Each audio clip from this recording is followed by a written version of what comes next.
Laras tak pernah menyangka, satu fitnah kecil akan membuka pintu ketuatan besar yang selama ini ia sembunyikan. Assalamualaikum warahmatullahi wabarakatuh. Sahabat Santi Story yang dirahmati Allah, di balik setiap kisah, pasti ada hikmah yang tersembunyi. Pelajaran yang bisa mengubah arah hidup kita. Kisah kali ini akan membuat hati bergetar, mata terbuka, dan jiwa terinspirasi. Sebelum kita mulai, yuk kuatkan silaturahim ini dengan menekan tombol like, subscribe untuk selalu mendapat kisah penuh hikmah berikutnya, dan share video ini agar manfaatnya tersebar luas, menjadi amal jariah bagi kita semua. Siap menyelami lautan hikmah? Mari kita mulai. Malam itu sepi seperti biasanya. Hanya suara jarum jam di dinding yang terdengar memantul di ruang tamu kecil rumah Laras. Ia baru saja menutup pintu setelah pulang dari shift lemur. Tubuhnya letih, bahunya berat. Namun ada perasaan lega setiap kali mencapai rumah, tempat ia bisa menghela nafas dan melepaskan beban. Ia menggantung tas, melepas sepatu perlahan, lalu menuju dapur untuk mengambil segelas air. Belum sempat ia meneguk, ponselnya tiba-tiba berdering keras di atas meja. Suara dering itu memecah ketenangan malam dengan nada yang tidak biasa. Laras menatap layar ponsel. Adam menelpon. Hatinya berdebar aneh. Ia menggeser tombol hijau. Adam, kamu belum tidur. Ada apa, nak? Hening sejenak. Hanya terdengar tarikan napas berat dari seberang. Kemudian suara Adam muncul. Gemetar, tertahan, seolah ada yang mencekik kerongkongannya. Bu, suara itu pecah. Aku di kantor polisi. Segelas air di tangan Laras bergetar dan hampir jatuh. Apa? Kamu di mana? Laras tidak lagi peduli pada nada suaranya. Jantungnya memukul dada. Bu, mereka bilang aku memukul ibu mertua. Aku nggak ngerti. Aku dituduh. Suara Adam terputus tiba-tiba digantikan suara seseorang yang terdengar kasar. Singkatkan, waktumu habis. Telepon mati begitu saja. Laras berdiri terpaku. Napas terhenti di tenggorokannya. Ruangan seolah berputar, udara menipis, dan seluruh tubuhnya merinding. Adam ditangkap, memukul ibu mertuanya. Dalam seumur hidupnya, Adam tidak pernah mengangkat tangan bahkan untuk membela diri. Ia adalah pemuda yang lembut hatinya. Beberapa detik ia tetap berdiri di tempat, mencoba memproses semua kata yang baru saja ia dengar. Tangannya bergetar saat mengambil kunci mobil. Tanpa mengganti baju kerja, tanpa menutup pintu dengan benar, Laras berlari keluar rumah. Udara malam menggigit kulit, namun pikirannya jauh lebih dingin. Di sepanjang perjalanan, bayangan Adam memenuhi kepalanya. Adam kecil dengan rambut acak-acakan yang selalu menempel padanya setiap kali takut petir. Adam remaja yang selalu meminta maaf meski bukan salahnya. Adam dewasa yang bekerja keras untuk keluarganya. Tak mungkin itu terjadi. Adam memukul ibu mertuanya, omong kosong. Setibanya di depan kantor polisi, suasana tampak gelap dan sunyi. Hanya lampu neon tua yang berkedip-kedip di depan ruang pengaduan. Laras turun dari mobil dengan napas terengah. Tangannya dingin tapi langkahnya tegas, penuh kecemasan yang ditahan. Saat ia masuk, seorang petugas jaga menatapnya dengan wajah datar. Ada keperluan? Nama anak saya Adam. Dia baru saja ditangkap. Saya mau ketemu dia. Petugas itu menatapnya sekilas, seakan malas menanggapinya. Oh, kasus penganiayaan itu. Belum boleh ditemui, masih proses. Penganiayaan apa? Suara Laras terdengar lebih keras dari yang ia inginkan. Dia diduga memukul ibu mertuanya. Korban sudah buat laporan. Kami hanya menjalankan prosedur. Laras menatap mata petugas itu. Mencoba mencari tanda-tanda keraguan atau belas kasihan. Tidak ada. Yang ada hanya kesan bahwa mereka sudah membentuk opini sejak awal. Kapan saya bisa melihat anak saya? Sekarang tidak boleh, besok mungkin. Laras menggeleng keras. Saya ibu kandungnya. Kalau Anda tidak perbolehkan saya melihat dia, saya akan... Kalimat itu tak sanggup ia lanjutkan. Tidak ada ancaman yang cukup menggambarkan perasaan seorang ibu yang mendengar anaknya ditahan tanpa alasan jelas. Tenggorokannya tersekak. Petugas itu berdiri, jelas terganggu. Ibu pulang saja dulu. Besok pagi kami akan kabari perkembangannya. Laras tidak beranjak. Ia menatap lorong di belakang meja petugas. Lorong yang gelap dan terasa mengerikan. Di tempat itulah Adam berada sekarang. Sendirian, dituduh, mungkin diperlakukan tidak adil. Tanpa ia sadari, air mata mengalir melewati pipinya. Bukan tangis meledak-ledak, melainkan tangis diam seorang ibu yang tengah menahan dunia agar tidak runtuh. Ia menarik napas panjang. Meski tubuhnya bergemetar, batinnya mulai mengeras. Ada sesuatu yang tidak beres. Ada yang disembunyikan, dan ia akan mencari tahu semuanya, apapun harganya. Sebelum semua kekacauan malam itu terjadi, kehidupan Adam sebenarnya sudah lama dikelilingi bayang-bayang ketidakadilan. Semua bermula dari hari pernikahannya dengan Nisa. Hari yang seharusnya menjadi salah satu momen paling membahagiakan, tetapi justru menyimpan luka yang tak pernah benar-benar sembuh. Laras masih ingat betul bagaimana raut wajah Mirna, ibu Nisa, saat pertama kali keluarga mereka bertemu. Sorot matanya menelusuri penampilan Laras dan Adam dengan tatapan yang tidak berusaha disembunyikan. Mencurigai, menilai, meremehkan.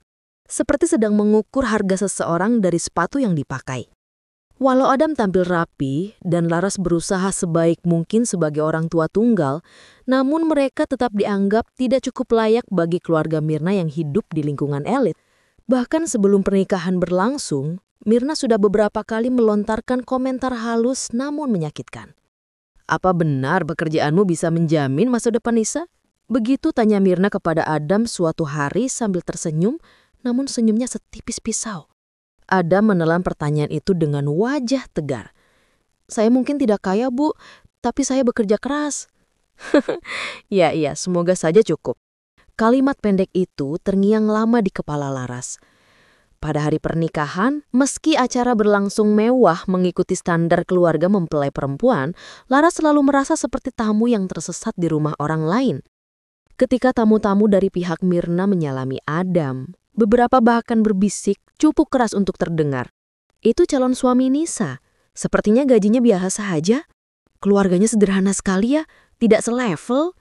Laras menahan nafas setiap kali mendengar komentar seperti itu. Sakit? Tentu. Tapi ia menelan semuanya demi melihat putranya tersenyum. Adam sendiri tampak berusaha keras untuk tetap percaya diri. Ia sangat mencintai Nisa dan Laras tidak ingin merusak kebahagiaan itu. Setelah menikah, tekanan tidak selesai. Justru semakin terasa. Mirna sering datang tiba-tiba ke apartemen kecil Adam dan Nisa lalu mengeluh seolah semua yang Adam lakukan serba salah. Bila Adam pulang terlambat karena lembur, Mirna menuduhnya tidak bertanggung jawab. Bila Adam tidak memberi sesuatu yang mahal pada ulang tahun Nisa, Mirna menyindir bahwa menantu harus bisa membanggakan istri. Lara sering mendengar cerita itu dari Adam. Anak itu selalu bercerita sambil duduk di ruang tamu rumahnya dengan bahu sedikit merosot. "Bu, kayaknya apapun yang aku lakukan salah di mata Bu Mirna. Nisa jarang membelaku, dia bilang aku harus lebih berusaha." Laras mengusap punggung tangan Adam. "Kamu sudah berusaha, Nak." Tapi Laras tahu beratnya beban itu tidak sekadar masalah keluarga biasa. Mirna bukan hanya suka mengatur, dia manipulatif, pandai membalikkan perkataan, dan selalu ingin berada di posisi paling berkuasa. Beberapa kali Mirna juga menyinggung tentang latar belakang Laras. "Laras bekerja di mana? Gajinya cukup kan? Sendirian membesarkan anak laki-laki itu pasti sulit sekali. Tapi ya terlihat kok hasilnya." Kalimat itu diucapkan seolah pujian tapi penuh duri. Laras tetap diam. Ia memilih menjaga martabatnya dengan tidak membalas. Beberapa bulan kemudian, fitnah-fitnah kecil mulai bermunculan. Mirna mengadu kepada Nisa bahwa Adam tidak sopan padanya. Lalu ia menceritakan versi ceritanya pada keluarga besar. Seolah Adam adalah menantu tak tahu diri yang membentak mertua. Padahal yang terjadi hanya Adam menolak permintaan Mirna untuk meminjam uang dalam jumlah besar. Alasannya jelas, ia tidak punya. Namun cerita itu diubah menjadi narasi yang berbeda. "Nisa, kamu harus hati-hati. Suamimu mulai kasar kalau berbicara dengan orang yang lebih tua," kata Mirna setiap ada kesempatan. Nisa menyerap semua itu percaya begitu saja. Laras menyaksikan perubahan sikap Nisa. Awalnya ramah dan lembut, lama-lama menjadi sensitif, mudah marah, bahkan memandang Adam dengan curiga. Selama bertahun-tahun itu, Laras tetap sabar. Meski dalam hati ia merasakan ada sesuatu yang tidak wajar dari cara keluarga Nisa memperlakukan putranya. Ada permainan halus yang dilakukan Mirna, semacam tekanan psikologis yang tidak terlihat di permukaan. Tanpa sadar, inilah akar dari peristiwa besar yang terjadi malam itu. Fitnah demi fitnah yang dulu terlihat kecil ternyata bertumbuh menjadi racun besar yang merusak pernikahan Adam, merusak nama baiknya, dan kini menyeratnya ke kantor polisi sebagai tersangka. Laras mengingat semua itu sambil berdiri di lobi kantor polisi malam ini, menatap koridor dingin di mana putranya dikurung. Sementara di benaknya hanya ada satu kesimpulan. Ini bukan kejadian mendadak, ini adalah puncak dari sesuatu yang sudah lama direncanakan. Lorong kantor polisi itu terasa lebih dingin dari biasanya, seolah udara di dalamnya mengandung sesuatu yang tak terlihat namun menekan. Lampu neon di langit-langit menyala rebit, memantulkan cahaya pucat di lantai yang kusam. Langkah kaki Laras menggema pelan, namun hatinya berdegup keras, seperti sedang dipaksa berlari. Ketika seorang petugas akhirnya mengizinkannya berjalan ke ruang tunggu tersangka, Laras tidak siap untuk apa yang dilihatnya. Adam duduk di bangku besi, tangan diborgol ke belakang, wajahnya lebam di pelipis dan ujung bibirnya pecah. Ada bercak kering di bajunya, entah darah atau kotoran. Tapi yang paling menyakitkan bagi Laras bukanlah luka-luka itu, melainkan tatapan putranya. Mata Adam penuh keterkejutan dan rasa tidak percaya pada apa yang menimpanya. "Adam?" Suara Laras hampir tidak terdengar. Adam mengangkat kepala perlahan. Senyum kecil dipaksakan muncul di wajahnya, seperti anak kecil yang berusaha tidak membuat ibunya khawatir. "Bu, aku nggak apa-apa." Tentu itu bohong. Laras bisa melihat tubuh Adam gemetar halus, tanda ia menahan sakit. Sebelum Laras sempat mendekat lebih jauh, sarang polisi menyela dengan nada ketus. "Ibu jangan terlalu dekat, tersangka harus tetap di tempat." Laras menoleh. "Tersangka apa? Anak saya bahkan belum diperiksa secara layak." Polisi itu mendengus, lalu bersandar di kusen pintu sambil berbicara seolah tidak peduli. "Dia sudah dipastikan melakukan penganiayaan terhadap ibu mertuanya. Korban luka parah, laporan sudah lengkap." Lengkap? Laras merasakan ada yang tidak wajar. Terlalu cepat, terlalu mudah. Bagaimana bisa laporan selengkap itu dibuat hanya beberapa jam setelah kejadian? Ia belum sempat bertanya lebih lanjut ketika suara pintu dibuka dengan keras. Nisa masuk dengan wajah basah air mata. Namun ada sesuatu yang janggal. Tangisnya terdengar berlebihan. Suaranya pecah-pecah seperti orang sedang membaca naskah. Ia lalu berlari ke arah polisi bukan ke arah Adam. "Tolong tahan dia, jangan biarkan dia pulang." Setelah itu, Nisa menoleh, memberi Adam tatapan penuh kepura-puraan. "Kenapa kamu tega sama ibuku, Adam? Dia nggak salah apa-apa." Adam menggeleng cepat, panik. Bu, aku nggak nyentuh siapapun. Aku bahkan nggak ada di rumah waktu itu." Namun tangisan Nisa makin keras, seperti sengaja dibuat agar semua orang melihat. Ia lalu menutupi wajah dengan kedua tangan, sementara bahunya naik turun secara dramatis. Tidak ada air mata yang jatuh dari ujung matanya. Sekendar suara menangis tanpa kesedihan. Laras memperhatikan detail itu. Nalurinya langsung bekerja. "Kenapa kamu terlihat tidak benar-benar menangis, Nisa?" Tanya Laras datar tetapi cukup terdengar. "Ibu, saya shock. Dia memukul mama saya. Itu saja sudah cukup membuat saya hancur." Laras tidak menjawab. Ia hanya menatap menantunya lama. Cukup lama hingga Nisa mulai gelisah dan mengalihkan pandangan. Seorang polisi lain datang membawa berkas. Ibu Mirna sudah membuat laporan resmi. Ada saksi juga. Jadi tolong jangan ribut ya. Anak ibu memang akan ditahan sementara sampai proses selesai. Laras mengerutkan kening. "Saksi? Siapa?" Keluarga korban." Jawaban itu begitu cepat dan lemah, seolah polisi tersebut terburu-buru menghindari pertanyaan lebih lanjut. Tanda lain bahwa semua ini sudah diatur. Laras menatap Adam lagi. "Ceritakan kronologisnya." "Sore tadi, Bu Mirna telepon, minta aku ke rumahnya. Katanya mau ngobrol soal rencana arisan keluarga. Tapi pas aku sampai rumah sepi. Aku nunggu di depan. 15 menit kemudian polisi datang dan langsung menangkap aku. Mereka bilang Bu Mirna sudah babak belur di dalam rumah dan bilang aku pelakunya. Padahal aku bahkan belum masuk rumah, Bu." Laras tahu Adam tidak pandai berbohong dan anak itu tidak mungkin memukul seseorang, apalagi ibu mertuanya. Namun para polisi di ruangan itu tampak tidak peduli. Mereka bersikap seolah kasus ini sudah selesai sebelum dimulai. Tidak ada prosedur yang jelas, tidak ada pemeriksaan objektif. Semua hanya mengikuti narasi yang dibuat Mirna. Laras memperhatikan wajah-wajah polisi itu. Tatapan mereka bukan tatapan profesional yang netral. Ada sesuatu di balik pandangan mereka. Entah takut pada seseorang, atau berhutang budi, atau lebih buruk lagi, mereka sedang menjalankan perintah. Semua potongan itu mulai tersusun dalam pikiran Laras. Laporan terlalu cepat, luka Mirna yang belum ia lihat, Nisa yang berarti buruk, saksi yang hanya keluarga sendiri, dan Adam langsung dicap bersalah. Sebuah skenario yang tidak mungkin terjadi secara alami. Adam ditangkap bukan karena kesalahan. Ia ditangkap karena seseorang mengatur agar ia terlihat bersalah. Laras menarik nafas panjang. Ada yang sedang bermain kotor, dan ia mulai siap untuk menghadapinya. Seorang perwira polisi membawa map coklat dan meletakkannya di atas meja dengan suara keras. Seolah ingin menunjukkan bahwa mereka memiliki bukti yang tak terbantahkan. Ia membuka map itu pelan-pelan, seperti sedang mempertunjukkan sesuatu yang dramatis. Layar monitor di sudut ruangan dinyalakan, menampilkan selembar foto wajah Mirna yang tampak lebam di pipi dan di bawah mata.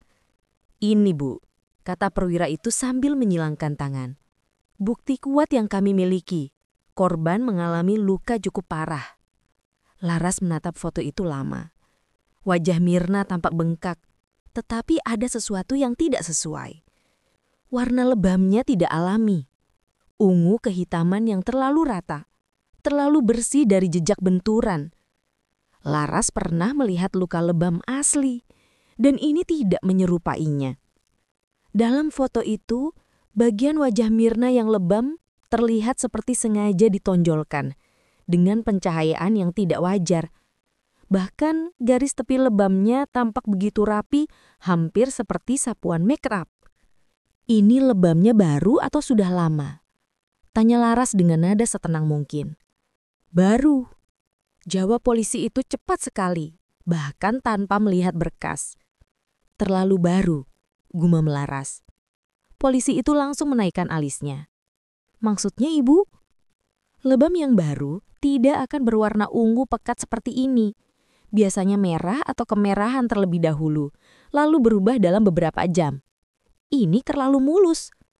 Beberapa polisi saling berpandangan, terlihat sedikit tersendak. Tetapi perwira itu tetap mempertahankan ekspresinya. "Ibu tidak usah mengajari kami soal luka. Kami sudah menangani banyak kasus."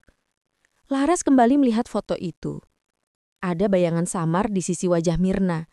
Semacam garis blur yang tidak seharusnya ada kecuali foto itu diedit atau diambil setelah riasan diterapkan. Sesuatu di dalam dirinya mulai berdenyut. Amarah yang perlahan naik. Belum sempat ia bicara lagi, seorang petugas lain masuk tergesa-gesa sambil membawa catatan. "Ini laporan lisan korban, Pak." Perwira itu membaca cepat, tetapi Laras memperhatikan perubahan kecil di wajahnya. Rahang yang menegang sesaat.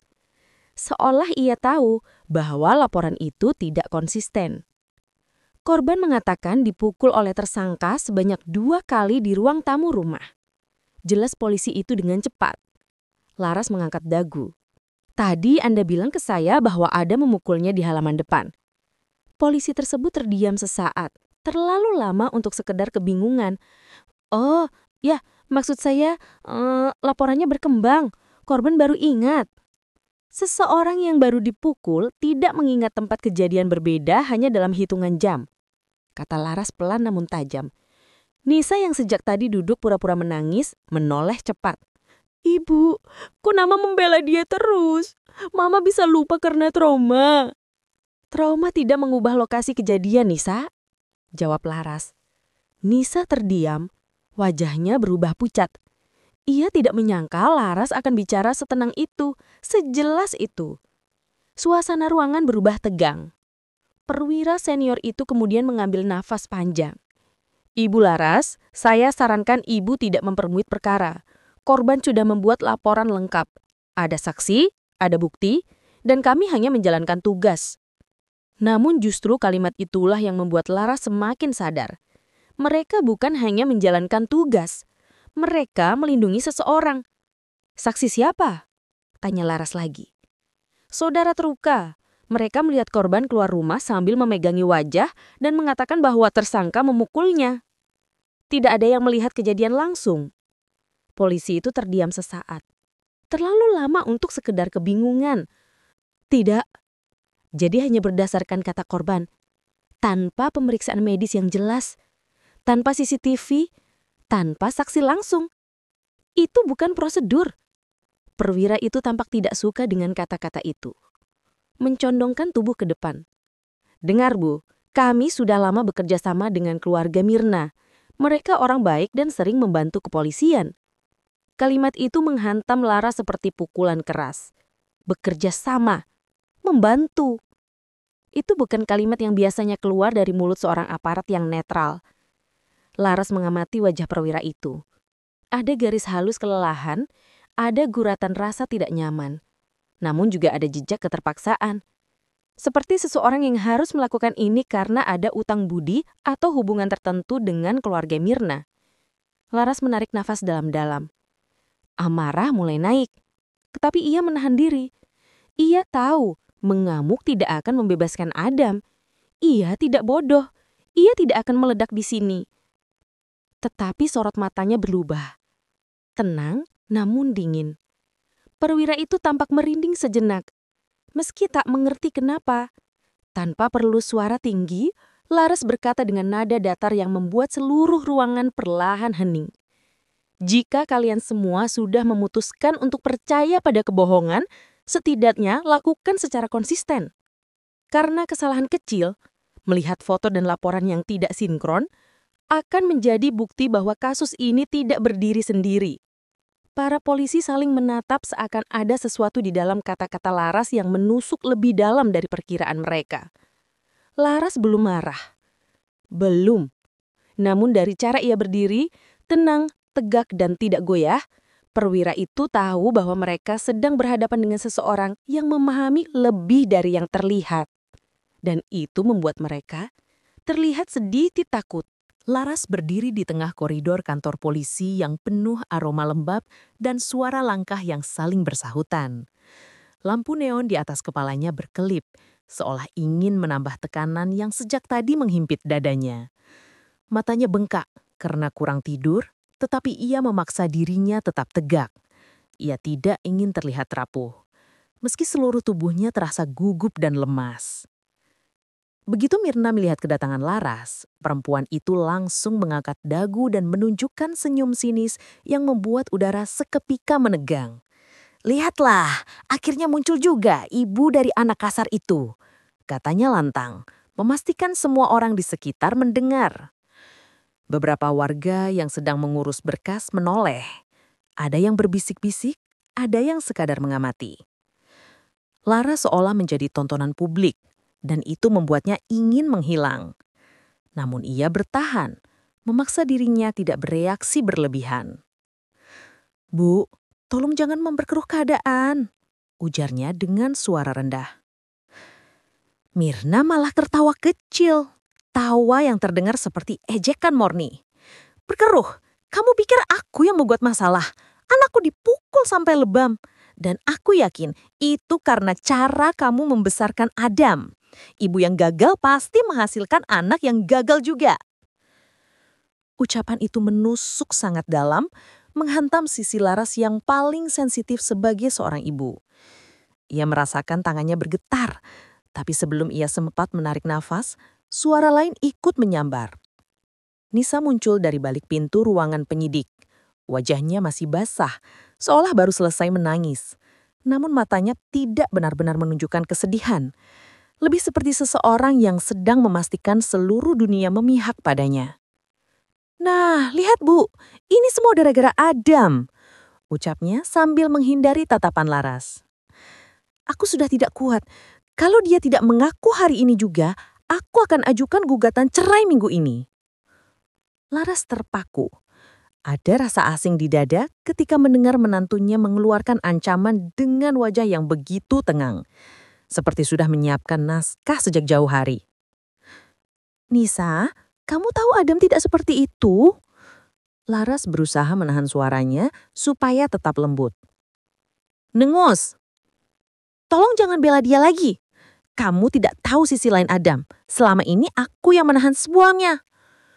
Kata-kata itu membuat Mirna mengangguk dengan kepuasan, seolah menemukan bukti tambahan yang memperkuat drama yang ia bangun. Belum sempat Laras merespons, seorang polisi menghampiri mereka. Tubuhnya besar, sikapnya keras, dan nada bicaranya dingin. "Ibu Laras, sebaiknya ibu masuk ke dalam." Katanya mengikuti meski perutnya mendadak terasa kosong. Begitu pintu ruangan penyidik tertutup, nada polisi itu berubah. Lebih mengintimidasi dibanding informatif. "Kami sarankan ibu menyuruh anak ibu mengaku saja. Kasus seperti ini bisa cepat selesai kalau dia kooperatif." Laras mengerutkan kening. Mengaku padahal dia tidak melakukan apa-apa.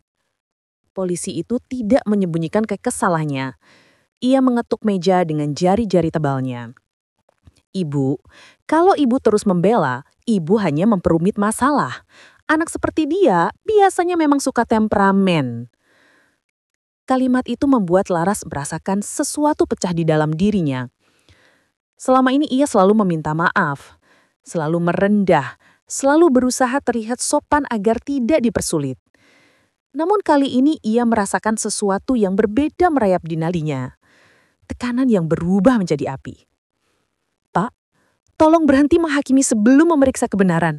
Saya tahu anak saya kenal dia dan saya tidak akan menyuruhnya mengaku untuk sesuatu yang bukan perbuatannya." Tatapan polisi itu berubah jengkel. "Ibu mau melawan?" Laras tersenyum kecil.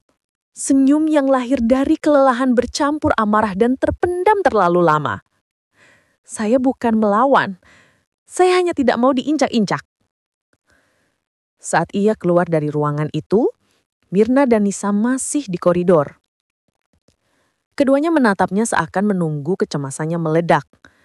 Namun kali ini Laras berjalan melewati mereka tanpa menunduk, tanpa meminta maaf, tanpa menjelaskan apapun. Langkahnya mantap, meski hatinya masih remuk.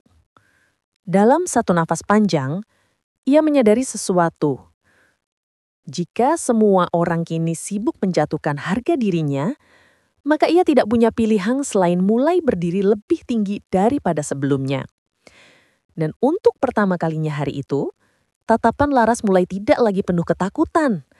Ada ketegasan yang mulai bangkit, perlahan namun pasti. Hujan turun rintik-rintik ketika Laras tiba di rumah.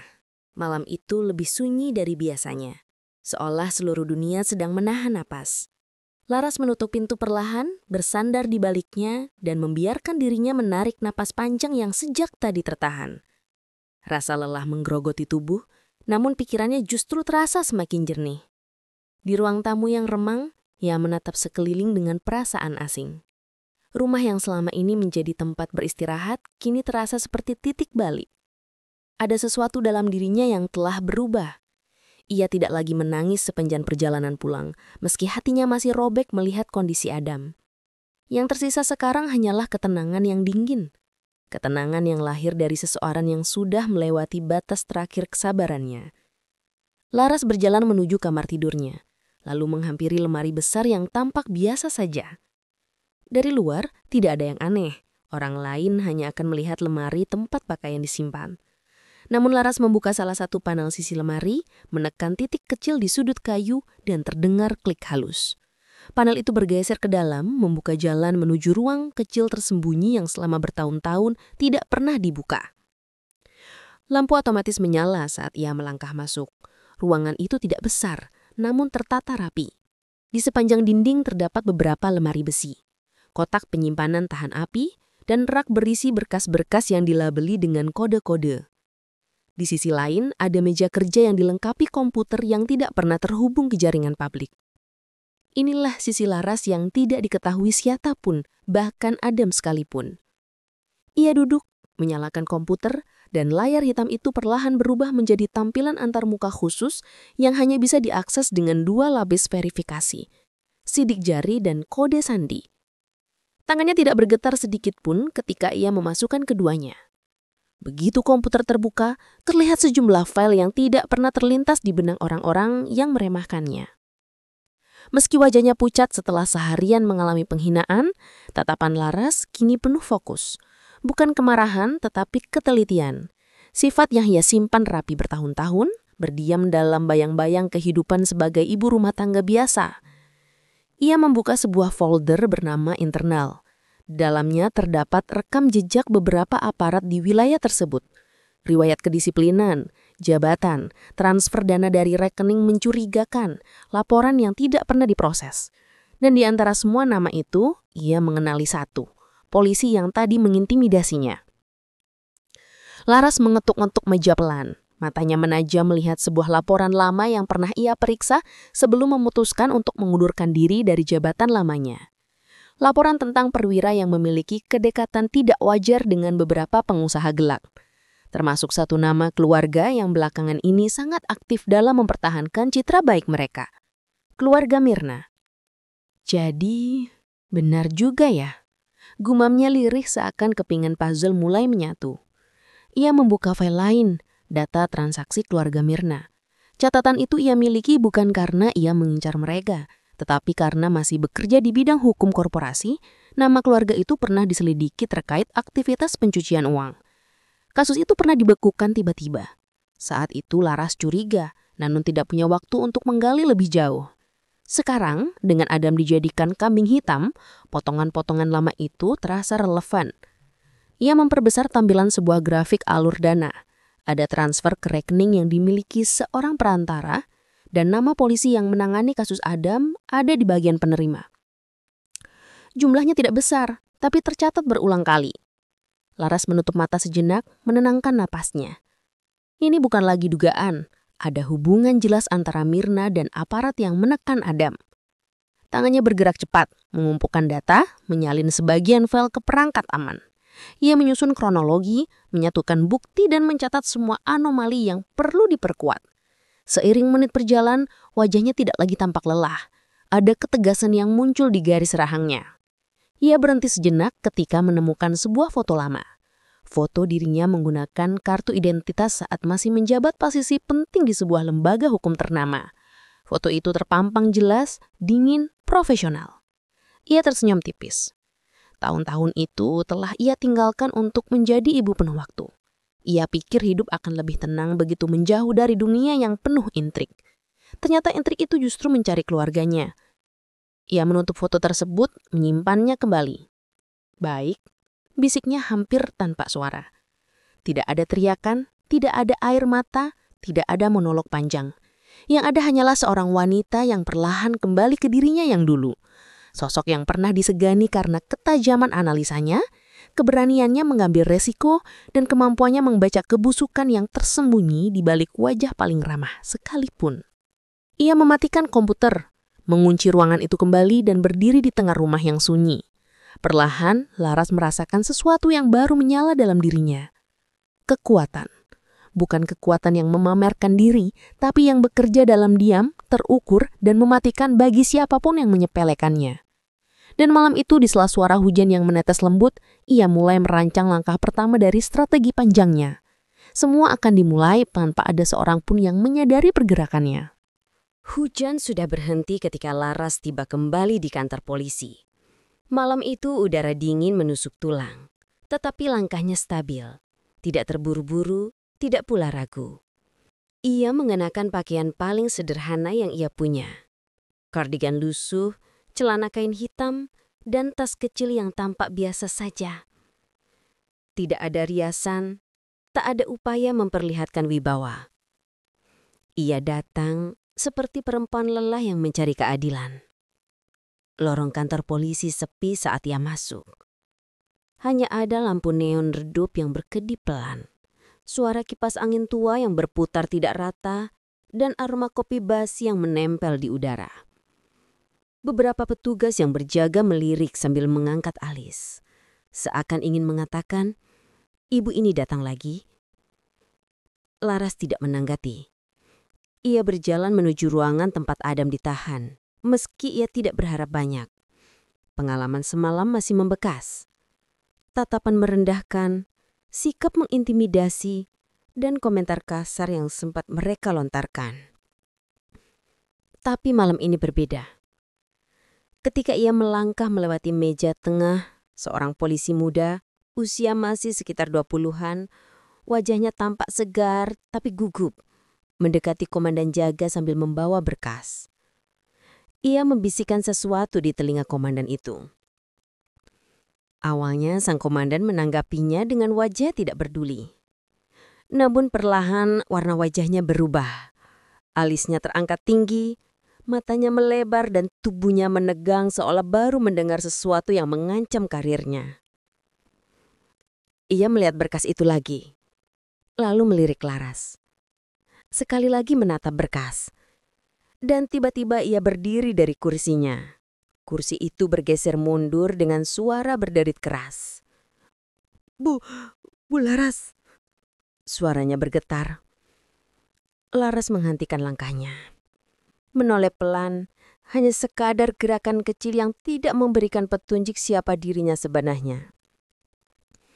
Komandan itu menelan ludah, lalu mendekat tergesa-gesa. Bu, saya minta maaf atas kejadian semalam. Kata-katanya patah-patah, seperti seseorang yang takut salah ucap. Beberapa polisi lain menatap dengan bingung. Mereka saling lempar tatapan, tidak memahami perubahan drastis ini. Laras tidak menanggapi. Ia berjalan menuju ruangan tempat Adam ditahan. Meski ia tidak berharap banyak. Pengalaman semalam masih membekas. Tatapan merendahkan, sikap mengintimidasi, dan komentar kasar yang sempat mereka lontarkan. Komandan itu melanjutkan dengan nada lebih rendah. Saya tidak tahu bahwa ibu adalah... saya sungguh tidak tahu. Ia hampir membungkuk ketika berkata begitu. Polisi muda yang tadi berbisik langsung berdiri kaku menahan napas. Laras tetap diam. Diamnya justru membuat suasana memanas seperti ada sesuatu yang jauh lebih besar tersembunyi di balik sikapnya yang tenang itu. Napas komandan mulai memburuh. Tangannya gemetar ketika ia memberi instruksi cepat pada anak buahnya. Buka ruang interogasi 2. Siapkan tempat yang layak dan pastikan semuanya sesuai prosedur. Tidak ada kesalahan sedikit pun. Polisi lain segera bergerak panik. Beberapa memindahkan berkas. Ada yang merapikan meja. Ada yang menegakkan postur tubuh seperti sedang diinspeksi oleh pejabat tinggi. Laras berjalan perlahan menuju ruangan itu. Tidak terburu-buru, seolah menonton orang-orang yang baru menyadari sesuatu yang seharusnya mereka tahu sejak awal. Di ujung ruangan, Mirna dan Nisa tengah duduk. Tampak lelah setelah menunggu terlalu lama. Ketika melihat Laras, mereka langsung bersiap dengan wajah yang sudah diraut sedemikian rupa. Wajah menang, wajah angkuh, wajah memandang rendah. Namun sebelum salah satu di antara mereka sempat berbicara, seorang polisi menegur mereka dengan nada tegas. Ibu-ibu, tolong hormat pada ibu ini. Jangan bersikap sembarangan. Kata-kata itu membuat Mirna tersentak. Nisa menoleh cepat, matanya membesar. Hah? Maksud Anda apa? Mirna berdiri, suaranya meninggi. Dia itu cuma... Sang komandan langsung memotongnya. Bu Mirna, saya mohon agar Anda dan keluarga menjaga sikap. Nada suaranya berubah 180 derajat dari semalam. Mirna terpaku. Wajahnya memucat melihat bagaimana polisi yang semalam memuja-muja dirinya kini tunduk pada Laras. Dia siapa, Gumami? Bibirnya bergetar. Laras menatap mereka sekilas. Tatapan datar yang membuat keduanya merinding tanpa alasan. Ia tidak berkata apapun, tapi diamnya lebih tajam daripada 1000 kalimat. Polisi membukakan pintu ruangan khusus untuknya, bahkan mempersilahkan duduk dengan sopan. Semua perlakuan kasar semalam hilang seketika, berganti ketakutan yang tidak dijelaskan. Mirna menggigit bibir, mencoba mencari celah untuk bertanya. Namun tidak ada yang berani mendekatinya. Semua sibuk mengurus Laras, memberikan minuman, menata kursi dan memastikan segala prosedur tampak rapi. Di balik pintu bisik-bisik mulai terdengar. Gila, itu ternyata dia. Kenapa nggak ada yang kasih tahu dari awal? Kita bisa kena masalah besar kalau kemarin ada salah sedikit. Komandan sampai gemetar, berarti posisinya benar-benar tinggi ya. Laras mendengar semuanya. Ia tetap tenang. Tidak ada senyum, tidak ada rasa puas berlebihan. Hanya ketegasannya membuat semua orang di ruangan itu menahan nafas. Malam itu tanpa perlu mengangkat suara, tanpa perlu menunjukkan kartu identitas atau memamerkan jabatan. Ia sudah mengubah seluruh atmosfer kantor polisi. Dan untuk pertama kalinya, keluarga Mirna melihat sesuatu di mata Laras yang belum pernah mereka lihat sebelumnya. Sesuatu yang membuat mereka takut untuk berbicara terlalu keras. Ruang interogasi malam itu berubah menjadi ruangan paling sunyi di seluruh kantor polisi. Lampu putih di langit-langit menyinari meja yang tampak terlalu bersih, seolah baru saja disekap berkali-kali dalam panik. Laras duduk tegak, dengan wajah yang sulit dibaca. Tenang tetapi menyimpan badai. Komandan berdiri di sisi ruangan. Kedua tangannya saling menggenggam seperti orang yang sedang menunggu vonis.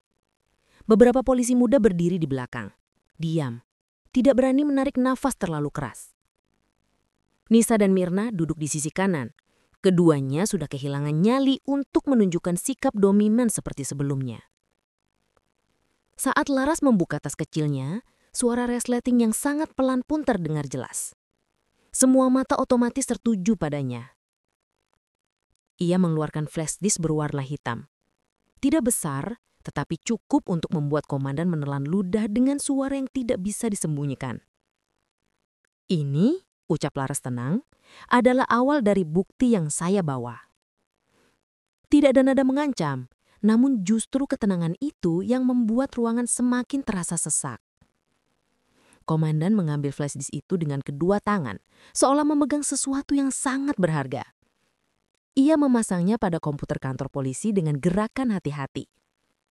Begitu layar menyala, Laras menunjuk sebuah folder bernama Kronologi Rekayasa.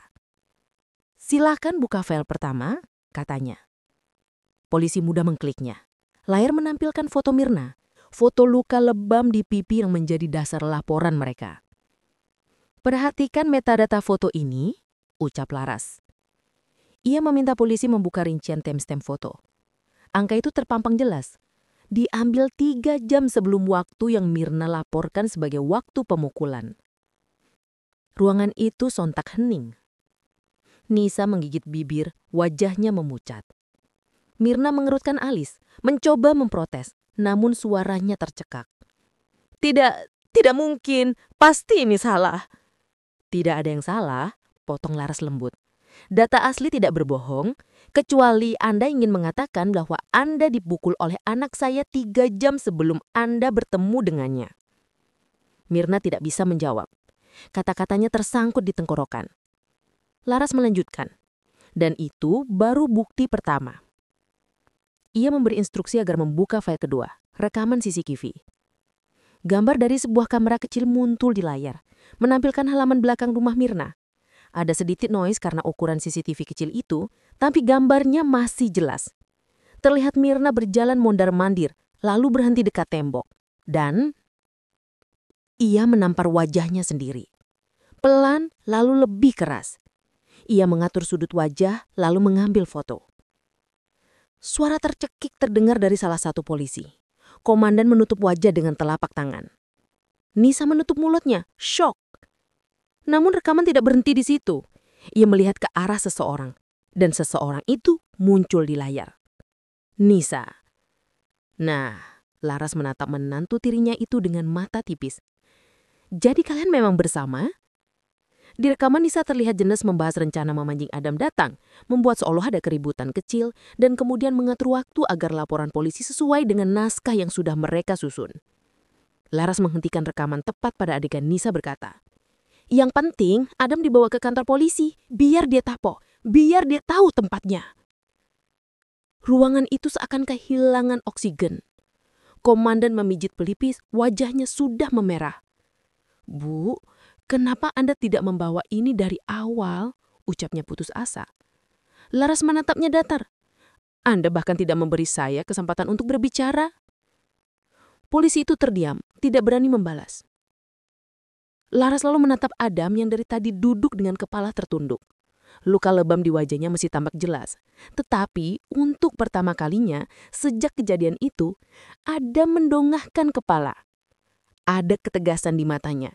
Ketegasan yang selama ini tenggelam oleh tekanan keluarga istrinya. "Bu, Adam, aku minta maaf.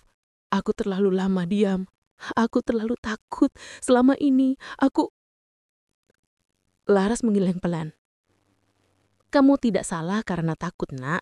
Salahmu cuma satu. Terus membiarkan mereka menginjak martabatmu." Air mata Anda mengambang, tetapi ia menahannya. Rahangnya mendegang. Untuk pertama kalinya, ia terlihat seperti seorang pria yang siap berdiri untuk dirinya sendiri. "Dan mulai malam ini, kamu tidak akan diam lagi." Adam mengangguk perlahan. "Tidak lagi, Bu." Komandan menghela nafas berat. Dengan bukti seperti ini, laporan Bu Mirna bisa dianggap sebagai laporan palsu, upaya kriminal rekayasa kasus, dan ada unsur persekongkolan. Mirna panik. "Apa maksud Anda? Saya korban. Ini semua..." "Kami sudah melihat rekamannya, Bu. Jangan menambah masalah." Mirna membeku di kursinya. Nisa mulai menangis. Tapi kali ini bukan tangis yang dibuat-buat, tangis takut. Polisi yang dulu membelah Mirna kini terpojok, menyadari bahwa keberpihakan mereka bisa berbalik menjadi bumerang besar. Di tengah kekacauan itu, Laras tetap duduk tenang. Ia tidak bersorak, tidak membentak, tidak memamerkan kemenangan. Ia hanya menatap semua orang di ruangan itu dengan ketegasan yang membuat masing-masing dari mereka merasa kecil, tepat sebagaimana mereka dulu memperlakukannya. Dan perlahan keadaan yang semula menjerat Adam kini mulai berbalik arah. Namun Laras tahu betul, ini baru permulaan. Ruangan penyelidikan malam itu terasa lebih dingin dari biasanya. Lampu neon yang menggantung di langit-langit memancarkan cahaya putih yang memantul pada wajah-wajah tegam para polisi yang kini tidak lagi berani memandang Laras secara langsung. Semua perubahan suasana ini tampak jelas, termasuk pada Mirna yang duduk dengan resah, memeluk tas tangannya erat-erat, seolah di dalamnya ada sesuatu yang bisa menyelamatkan dirinya.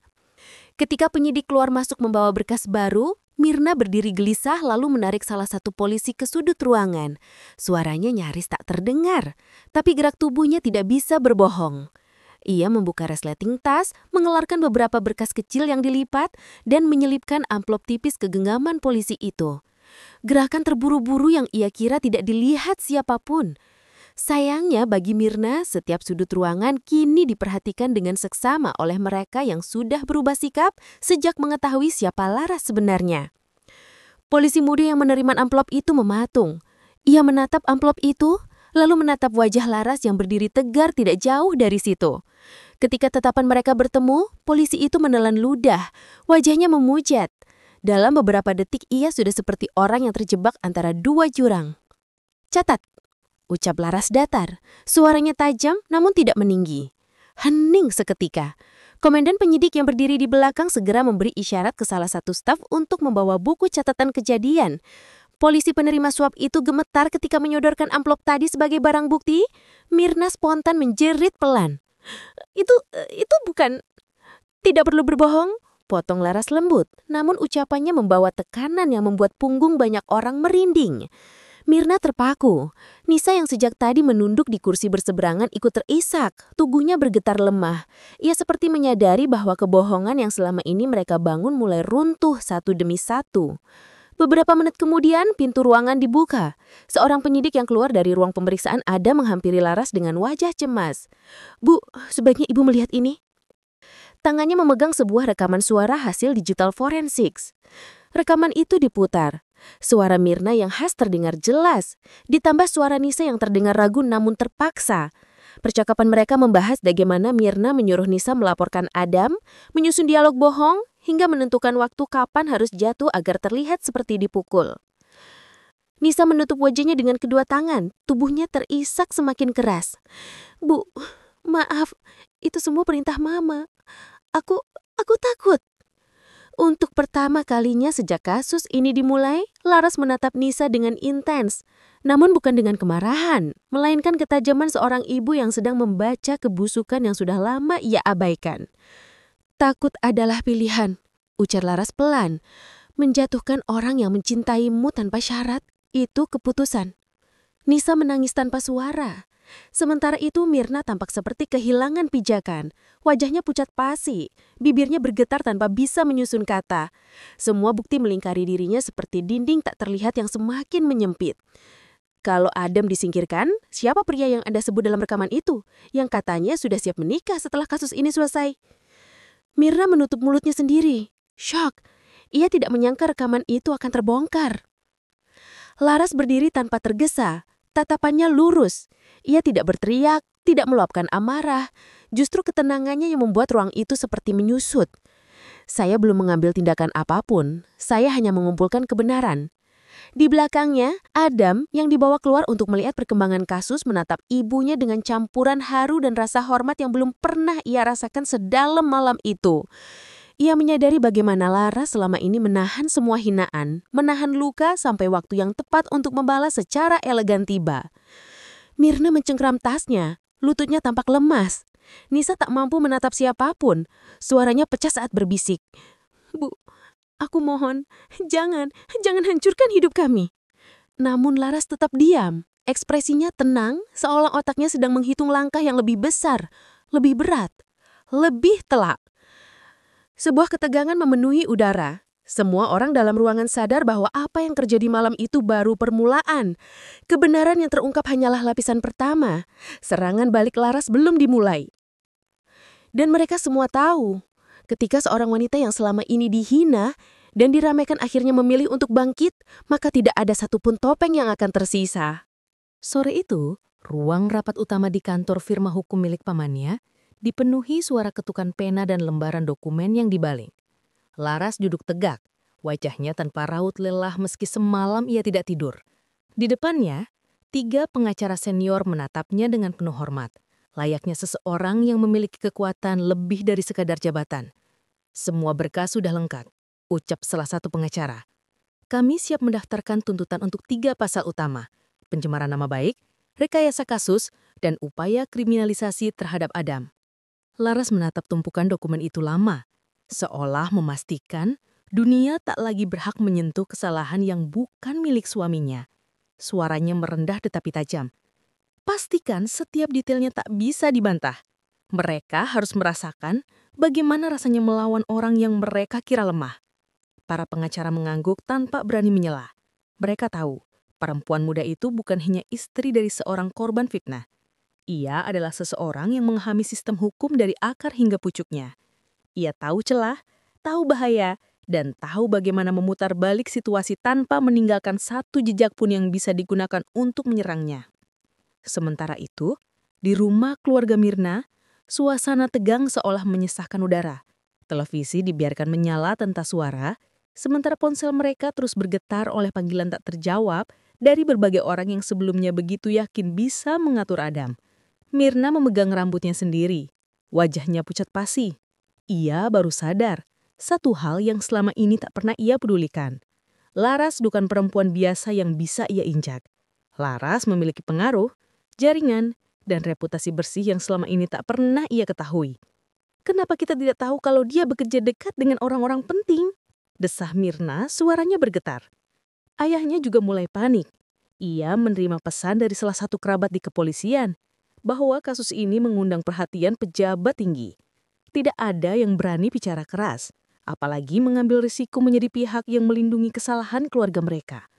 "Kalau tuntutannya benar-benar masuk, kita bisa habis," lirihnya. Tidak ada yang menjawab. Diam, ketakutan, dan penyesalan menggantung seperti kabut gelap. Di sisi lain, para polisi yang sebelumnya menekan Adam juga tak kalah panik. Beberapa di antaranya berjalan mondar-mandir seperti orang kehilangan arah di halaman kantor. Nama mereka sudah masuk dalam laporan Laras, lengkap dengan bukti rekaman suara, log panggilan, hingga kronologis tekanan psikologis yang dilakukan kepada Adam selama interogasi. Salah satu polisi junior duduk lemas di tangga belakang gedung. Wajahnya pucat. "Aku hanya ikut perintah," gumamnya, seolah dirinya sedang berbicara pada seseorang yang bisa menolongnya. Namun tak ada yang bisa menolong. Setiap orang sedang sibuk menyelamatkan diri masing-masing. Adam pun akhirnya dipulangkan. Laras tidak menyambutnya dengan tangis atau pelukan yang berlebihan. Ia berdiri di depan pintu polisi, tegak dan tenang. Begitu Adam keluar, mata mereka saling bertemu, dan hanya itu saja sudah cukup untuk membuat laki itu tahu. Laras tidak menyerah ketika ia hampir hancur. Laras berdiri paling depan ketika semua orang memojokkannya. Adam melangkah mendekat, suara napasnya bergetar. Aku tidak tahu harus bilang apa." Laras memegang tangannya, genggamannya kuat namun hangat. "Kamu tidak perlu bilang apa-apa," bisiknya. "Kita belum selesai. Ini baru permulaan." Adam terpaku. Perempuan itu berubah. Bukan Laras yang selama ini lembut dan penuh pengertian. Ada sesuatu yang baru. Kekuatan yang tidak bisa dilihat orang biasa.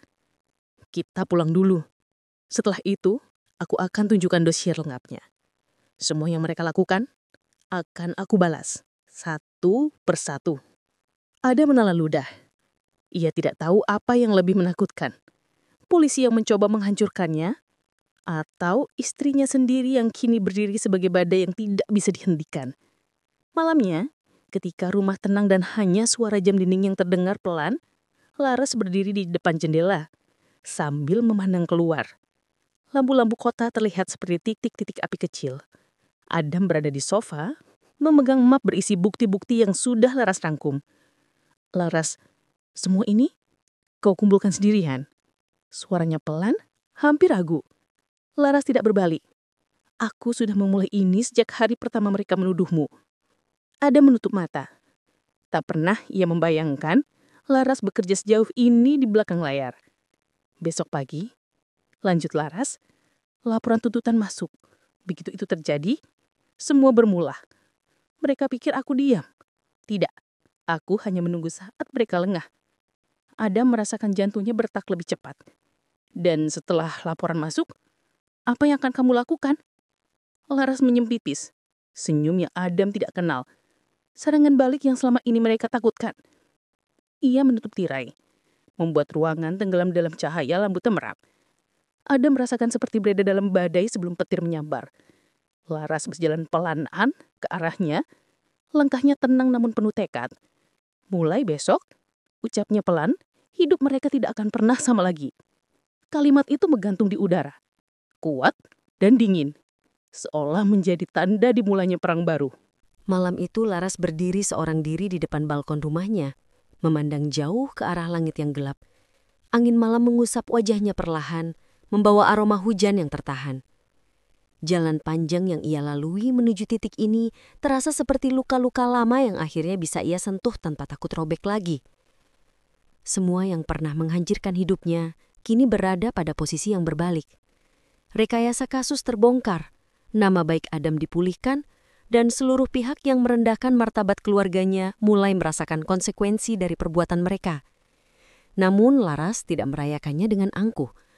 Ada bagian dari dirinya yang tetap tenang, seolah kemenangan ini bukan sesuatu yang ingin ia pamerkan, melainkan sesuatu yang memang harus diletakkan pada tempatnya. Adam keluar pelan dari dalam rumah, mendekatinya tanpa suara. Ia membawa 2 cangkir teh hangat.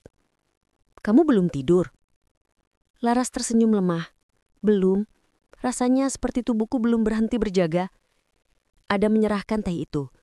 Untuk pertama kalinya sejak semua badai itu datang, tatapan Adam tidak lagi dipenuhi rasa bersalah, tapi rasa kagum. "Kau tidak hanya menyelamatkan aku," ucapnya pelan. "Kau menyelamatkan kita." Laras menatap ke depan. "Aku hanya membalas apa yang pantas, tidak lebih. Tapi caramu," Adam menarik napas. "Kamu tidak pernah menjatuhkan mereka dengan cara kotor. Kamu hanya membuat mereka menghadapi kebenaran yang selama ini mereka tutupi. Laras mengangguk pelan. Di dadanya ada kelegaan yang mekar perlahan.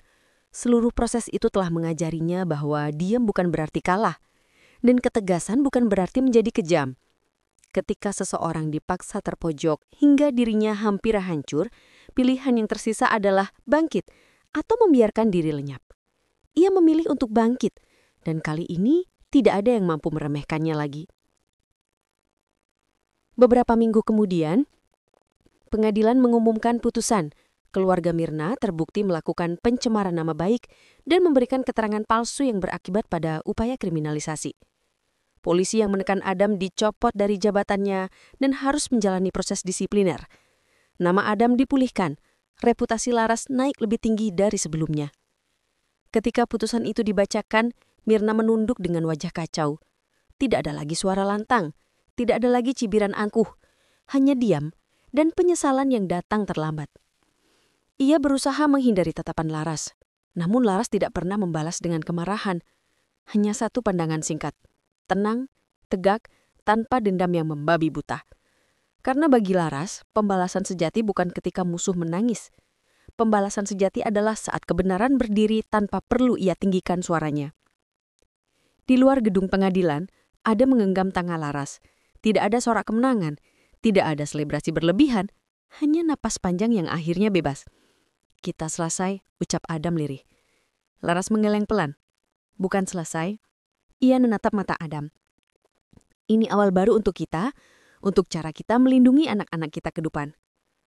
Adam menunduk, menahan emosi yang menyeruak. Terima kasih, karena tidak meninggalkanku di titik paling gelap itu. Laras memeluknya. Tidak perlu terima kasih. Kamu suamiku. Aku melindungimu bukan karena aku harus, tapi karena aku mau. Adam merasakan dada sesak, bukan oleh beban, tapi oleh rasa syukur. Malam itu Laras kembali menatap langit dari balkon. Tetapi kini tidak lagi dengan hati yang penuh luka. Bintang-bintang kecil terlihat berkelip seperti harapan yang sempat padam, namun kini menyala kembali. Ia menghembuskan napas panjang, membiarkan semua rasa sakit itu akhirnya keluar dari tubuhnya.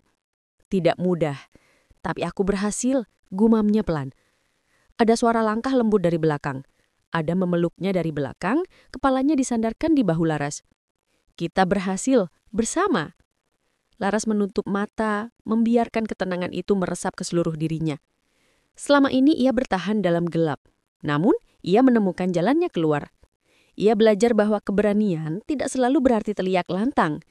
Terkadang keberanian adalah ketika seseorang tetap berdiri tenang meski seluruh dunia mencoba menjatuhkannya.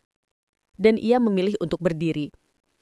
Dalam hidup, selalu ada masa ketika seseorang dihadapkan pada pilihan paling sulit, menyerah pada kezaliman atau bangkit memperjuangkan diri sendiri.